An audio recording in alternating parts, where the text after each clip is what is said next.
آپ دیکھ رہے ہیں روشن پاکستان نیوز۔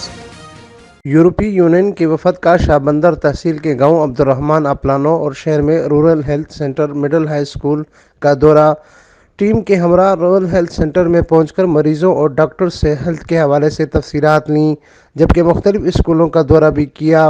اس حوالے سے یورپی یونین کے وفد نے صحافیوں کو بتایا کہ سندھ حکومت اور یورپی یونین کے مشترکہ کوششوں سے جلدی شاہبندر تحصیل میں مختلف اسکولوں کو اپ گریڈ سمیت ہیلتھ کے شعبے اور پینے کے پانی کے سمیت کئی پروگرام دیے جائیں گے۔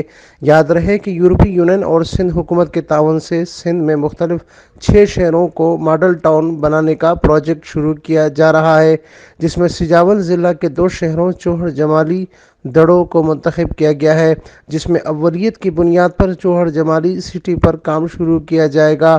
شہر کے ارد گرد 15 کلومیٹر کے فاصلے پر دیہاتوں کو سڑکیں دے کر ان کا سینٹر چوہر جمالی کو بنایا جائے گا، جہاں پر صحت، تعلیم اور پانی کی سہولیات میسر کی جائیں گی تاکہ علاقہ مکین ان سہولیات سے فائدہ حاصل کر سکیں۔